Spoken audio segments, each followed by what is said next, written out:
The one thing that I definitely know to be true, you cannot control what happens to you. You can only control how you respond. I was doing some Googling the other day and I found this article and it basically said, you are only one attitude away from success. And it got me thinking like, wow, it really is all about your attitude. And we all know it to be true. We can think of someone like Kobe Bryant or Michael Jordan. Yes, they were really great at their craft. Why? Because of their attitude. They didn't let losses define them when they did happen. Nobody wins every single game, but it's about the willingness to get back up, to realize that those losses do not define you so that you can wake up at 5 in the morning and go shoot free throws. Anybody who is living life is going to experience some sort of frustration, some roadblock, some sort of hardship somewhere down the line. It's inevitable. Nobody's perfect. I can say for myself that there have been plenty of times where I handled situations where it was not with the best attitude. And that's what makes us human. So the point of this video is to not aim for perfection. It's not to hit the bullseye.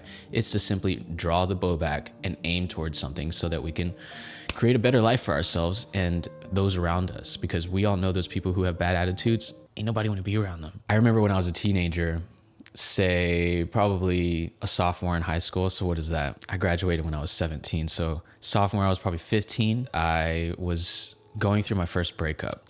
And at the time, my parents were divorced and I lived with my mom. So the only way that I could actually contact my dad and have conversations with him was through text or Facebook Messenger. And the reason why we couldn't talk on the phone was because he was super hard of hearing. That conversation would just be full of a bunch of, huh?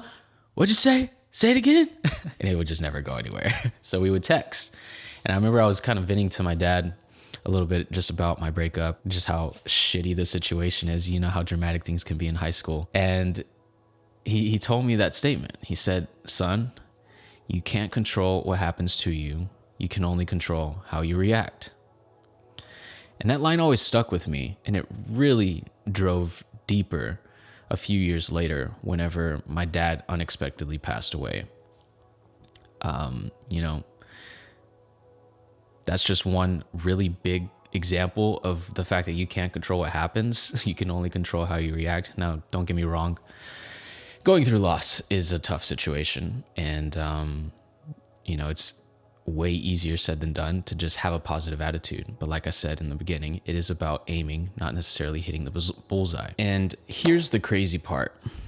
After he passed, we were cleaning out his house and taking care of his belongings. I have one sister that I share with my dad. And so we were, organizing who's going to take what, decorations, all that stuff. One of the things that I found was this piece of decor that he had hung up in the house for as long as I can remember. But the thing about it was that I never actually read it. When you're a little kid, you're so oblivious to your surroundings that all you care about is what you do care about. You're never really like searching for anything else. Or maybe that was just me. I don't know. But anyways, this is what I found. And I want to read it to you because it's so powerful. The power of attitude. Our lives are not determined by what happens to us, but how we react to what happens. Not by what life brings to us, but by the attitude we bring to life. A positive attitude causes a chain reaction of positive thoughts, events, and outcomes.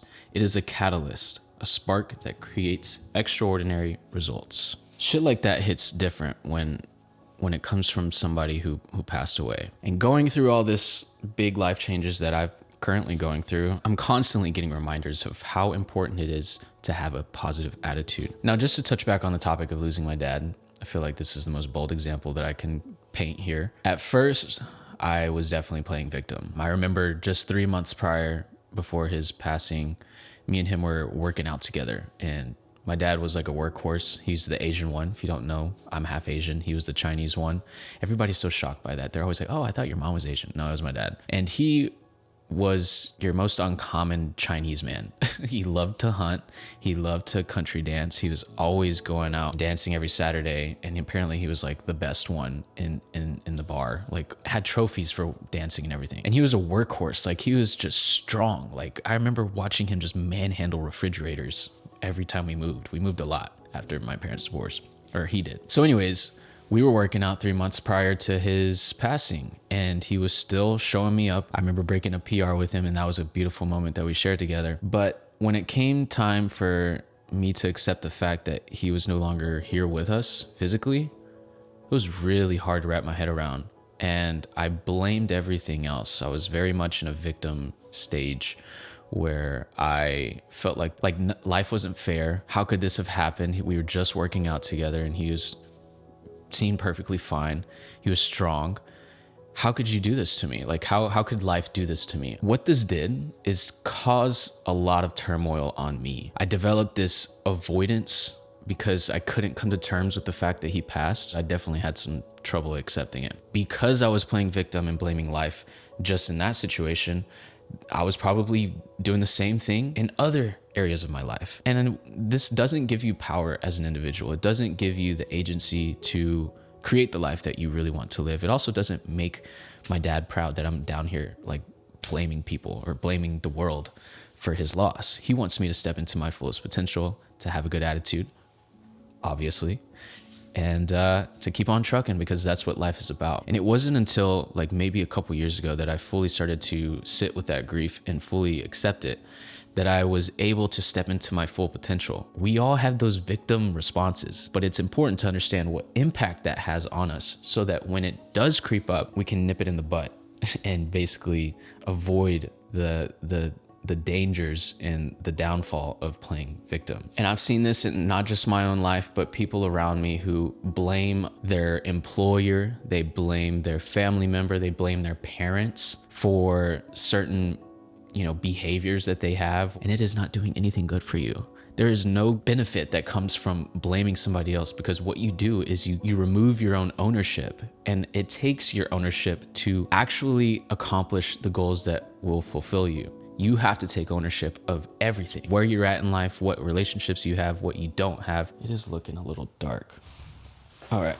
Hopefully that's a little better. Now let's hop over to the benefits of having a positive attitude. The first one is better mental and physical health. When you take ownership for everything in your life, you give yourself the power to make the best decisions for yourself and to do the things that truly matter. If you're in a corner blaming everybody else, you're just going to cripple yourself and prevent yourself from doing anything useful with your time. So by taking extreme ownership, you will feel more inspired to go to the gym. You will feel inspired to take care of your mental health, to do healthy things for yourself, to really do the things that will invite success into your future. You have lower stress and anxiety because you are taking ownership for everything, and you're open to discomfort too. So this allows you to step into the gym more often because you're like, okay, the only way for me to actually create some sort of growth for myself in the future is by getting uncomfortable now. So it helps you develop a relationship with discomfort that is useful to you. The second benefit is having better relationships. Don't you want to be the type of energy that you want to be around? Like, do you want to be around somebody who's negative all the time, blaming other people? No, of course not. Nobody wants to be around that unless they're that person as well. But if you're anybody who's interested in living like a well-rounded, meaningful life, you want high quality relationships. Now, while I am on this topic, it is good to vent negative emotions. It is good to get it out, especially if you're feeling it on a very deep level. What I will say is to be careful who you spread that energy to. Do it only with somebody who you really trust. Say a sister, a brother, a friend, one of your best friends, not just all of your friends. Like, don't go around dumping all your negativity on people that are not necessarily super close to you. So get those feelings out. But remember, after you get all that stuff out, whenever you're ready, just create space for a positive attitude. That is all that I'm trying to get across here. On a random note, what do you guys think about this backdrop? Are we liking it? Because I just moved into this spot. My last video, I filmed it in the opposite direction, and so I'm just split testing here. Let me know what you think about this backdrop, and if you like the other one better, let me know that as well. I want to keep it consistent, but at the same time, like, let's give it a shot. Let's try something new. The next benefit is that you are more productive and more resilient. When you are taking ownership, you are enabling yourself to step into your highest potential. And what is this going to do? It's going to inspire you to do shit, which is going to make you more productive. It also just makes you more resilient. Life is going to test you. You just cannot avoid that. And this is why it's so powerful to have a good attitude. It's almost like you're prepared for the next challenge because you know that with each challenge, comes growth, at least if you give it a good attitude and you search for the lesson inside of each of those chapters. Life has a way of seeing whether or not you're ready for that next chapter. And it's going to continue to test you if you are, seeking growth in your life. So the more that you can just welcome that shit with open arms, just be like, look, this is uncomfortable, but this kind of sucks, but there's something beautiful that on the other side of this door. I just got to focus on getting to the door, twisting the knob, and walking through it. It is one step after another after another. You can't just jump to the top of the mountain in one step. You have to take baby steps and slowly work your way there. The fourth benefit is that you just overall live a better, more well-rounded life because you're not drowning in this negativity that is happening to you. You're not blaming the world for everything that's happening. You're just here for the ride. You're here for the smooth rides and you're here for the storms. The whole roller coaster is what makes this experience so meaningful. When something bad happens, we must understand that it will pass. This too shall pass. And the same thing goes with the good moments. Not every day is going to be so happy and not every day is going to be so shitty and depressing. And when you understand that, you can accept it and stop trying to avoid those feelings of discomfort through distractions or just completely acting like everything is okay, something I've done. Even during the darkest moments of your life, you can sit there and be like, man, I'm grateful that this is happening because it's polarizing all the good that's happening in my life and it's giving me something to be thankful for whenever that good thing does come. I'm thankful for it all because this is what makes the journey of life so interesting. If everything was perfect, the sun was out every single day and you didn't have to worry about a thing, what would you have to work for? There'd be no challenge. There'd be nothing to overcome. And we're wired as human beings to work towards something. It's what provides us with fulfillment. Sitting back and just acting like everything's cool is it'll make you feel fulfilled maybe for a week or two. But then you're gonna be like, fuck, I'm bored. And this is why, I don't know, I don't necessarily believe in retiring early for this reason. Because we just need shit to work on. That's who we are. And when we don't have a challenge in front of us, we get bored. We get sucked out of life. So realize that having a positive attitude during difficult times will help you live more of a life of gratitude. Now, the fifth benefit is that you have a positive influence on other people. This goes back to the situation we were talking about, being the type of energy that you want to be around. When you're around somebody with a positive attitude, it's almost infectious. Is that the right way to say it? It's almost like it's like a positive disease. You just can't ignore it. It's just there and you almost feel drawn to that person. You feel attracted to them. Having a positive attitude in every single situation is honestly kind of rare.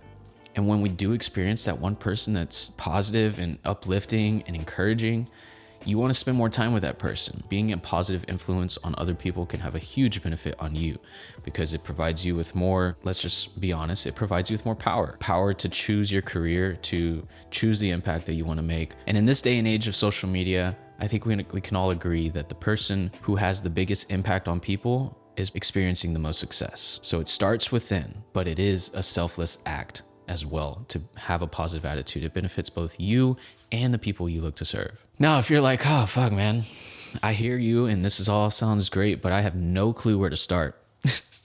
I get you, and hopefully I can help. I remember when I was younger, anytime I would feel like maybe somebody was judging me or left a bad comment on a video or something, I would immediately feel my body cringe and it would heat up and I'd start sweating and I'd get just upset. And this wouldn't help me step into my highest potential. So in these moments, it is very important to take note of your natural response because the more that you raise your awareness to these sort of things, you can start to piece the dots together over time. When you understand your natural reaction to things, only then can you come up with a solution for it. So that's the first step. Then I would challenge you to think about why. Why is this my natural response? Did something happen in my lifetime, maybe my childhood? Was there something that didn't happen that I was lacking that is causing this natural response? Because whether you want to admit it or not, we're all programmed to some degree. And we're programmed through our conditioning from our parents, from our childhood, from our upbringing, from our friends, from our relationships. But if you can ask yourself,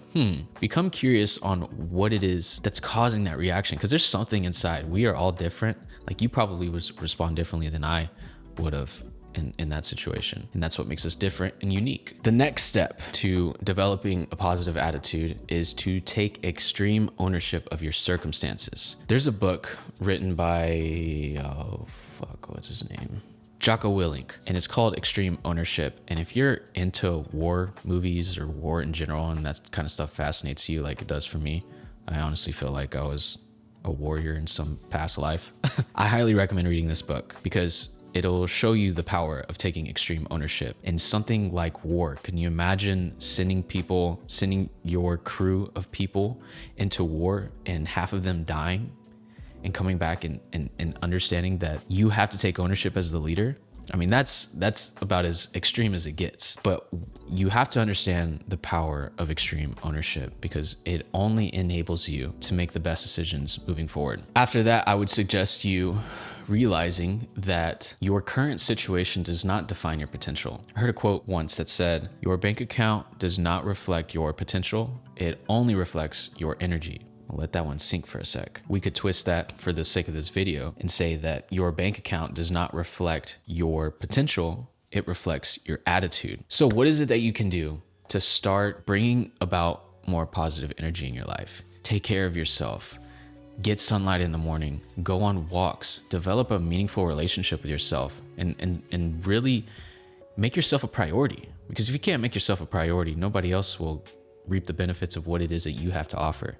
It is a selfless act to be selfish. At the end of the day, a positive attitude is one of the main things that will give you the fuel to create the change in your life that you desire. It all starts with just being the type of person that you want to be around and working backwards from there. But realize life is a process. It won't happen overnight. You just have this amazing positive attitude. So nurture yourself along the way. Surround yourself with the right people. Baby steps. You got this, one day at a time. And eventually you'll get to a point where you'll look back and you'll be like, wow, my entire life has changed. Everything has gotten so much better. And it's all due to my attitude. Life is happening for me, not to me. Now, I hope you gained a lot from this. I hope this gave you some tools to take agency over your life and to make those steps towards the life that you dream about and that you really want. And life is short. While we're in our 20s or however old you are, even if you're in your 30s, 40s, 50s, it doesn't matter.